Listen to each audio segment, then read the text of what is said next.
We throw these words around all the time, right? Megabyte, terabyte, gigabyte. But have you ever stopped to think what's actually inside a gigabyte? Turns out they're way more than just techie jargon. They're like the invisible blueprints of our entire digital world. So today, let's pull back the curtain and break it all down, right from the very beginning. So let's ask it straight up. What is a gigabyte? I mean, really? We know it holds a lot of stuff, but what's it made of? Well, the answer is probably not what you think. It doesn't start with a billion of anything. Nope.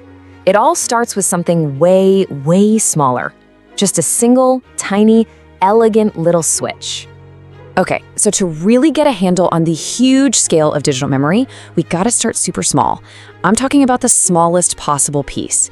Think of it like a digital atom. Seriously, just like everything in the physical world is built from atoms, every single one of your files, your photos, your videos, it's all built from this one fundamental little unit.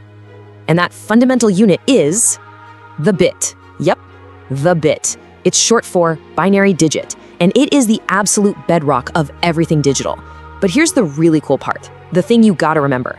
A bit isn't just some abstract number floating in the ether. No way.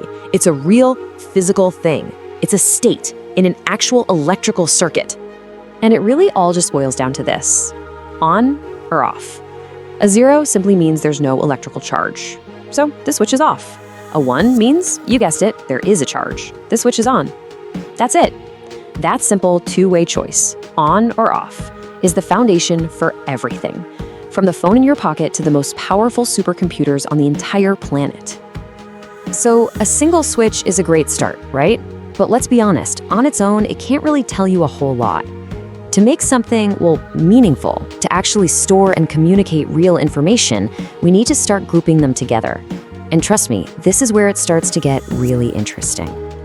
All right, so we've got our single bit, our lonely little switch. But what happens when we take a bunch of them, say a group of 8, and put them together? Well, now you're talking. Now we've got something truly powerful. We've created the unit that is, and I'm not exaggerating, the backbone of all modern computing.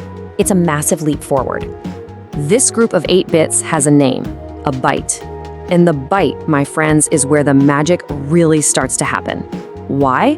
Because it's the first time we have enough of these little switches grouped together to represent something we can actually recognize. Something like, say, the letter A, or the number 7, or even a simple question mark. In fact, every single character you're looking at on your screen right now, it's just a specific, unique pattern of 8 ones and zeros. Okay, quick side note. Computers are smart, and to work even faster, they often group these bytes into even bigger chunks called words.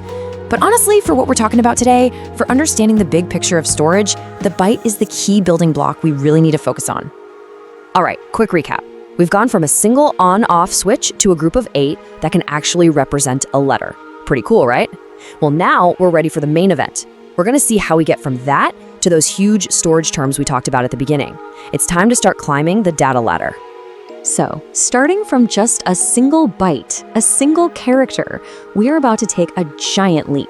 I'm talking a leap into the stratosphere of data.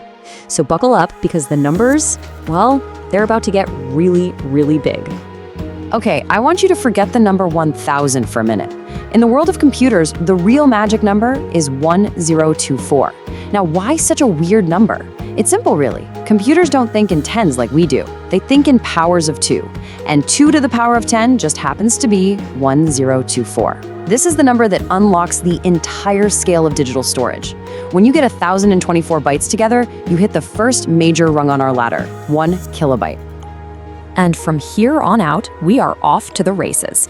Every single step we take up this ladder is 124 times bigger than the last one. The scale just starts to explode really, really fast. So let's do it. Let's climb. We start with a kilobyte. That's 1024 bytes, maybe a few paragraphs of text. Now multiply that by 1024 and bam, you've got a megabyte. Think of a high-quality MP3 of your favorite song. Take 1024 of those, and now you're at a gigabyte, enough for a whole movie. Okay, this is familiar territory, right? But it doesn't stop there. What's 1024 gigabytes? That's a terabyte. Now you can store a huge library of movies. But let's go one more. 1024 terabytes is a petabyte. And to give you an idea of how massive that is, a single petabyte could store pretty much every photo that's ever been uploaded to Facebook. It is just a mind-boggling amount of data. Okay, let's bring this all back down to earth.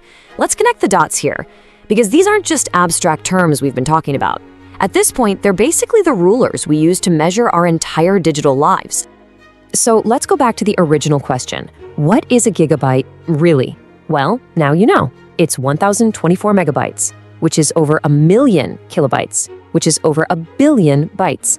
And that means a single gigabyte is made up of more than 8 billion of those simple little on or off switches we started with. Think about that. Every photo you take, every video you watch, every app on your phone, it's all just a vast, incredibly well-organized collection of these simple on and off states. You know, many of us have seen data grow from kilobytes to petabytes just in our own lifetimes. And the next leap? It's already happening. We're already talking about exabytes and zettabytes to describe the data that powers the entire internet. This explosion of information is just speeding up, which means the words we use to measure our digital world will have to keep getting bigger and bigger just to keep pace. So that leaves us with one final thought.